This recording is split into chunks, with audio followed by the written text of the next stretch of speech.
পাকিস্তানের 4 প্রদেশ ও 3 কেন্দ্রশাসিত অঞ্চলের মধ্যে খাইবার পাখতুনখোয়া এবং বেলুচিস্তান এই দুটি প্রদেশে গত কয়েক বছরে সন্ত্রাসী তৎপরতা ও হামলা নাটকীয়ভাবে বেড়েছে। খাইবার পাখতুনখোয়ায় পাকিস্তান ভিত্তিক তালেবান গোষ্ঠী তেহরিক-ই-তালেবান পাকিস্তান টিটিপির আধিপত্য বেশি।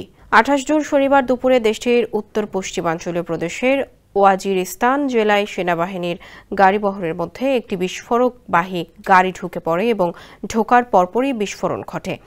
এতে 13 জন নিহত এবং 29 জন আহত হয়েছেন। নিহতদের সবাই সেনা সদস্য। আহতদের মধ্যে 10 জন সামরিক, বাকিরা সাধারণ নাগরিক। উত্তর ওয়াজিরিস্তানে একজন সরকারি কর্মকর্তা এএফপিকে এমনটাই বলেছেন।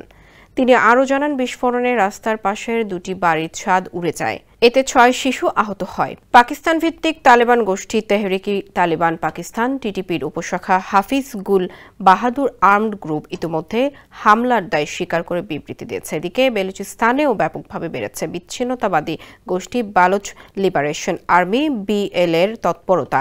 দুই গোষ্ঠীরই চূড়ান্ত লক্ষ্য খাইবার পাখতুনখোয়া এবং বেলুচিস্তানকে পাকিস্তানের মানচিত্র থেকে বিচ্ছিন্ন করা। শতকরা হিসেবে গত এক দশকের মধ্যে 2024 সালে পাকিস্তানের সন্ত্রাসী হামলার হার ছিল 40%-এরও বেশি। এসব হামলায় প্রাণ হারিয়েছেন 685 জন সেনা এবং 927 জন বেসামরিক মানুষ। বিপরীতে গত বছর সেনা পুলিশের যৌথ অভিযানে নিহত হয় 934 জন সন্ত্রাসী।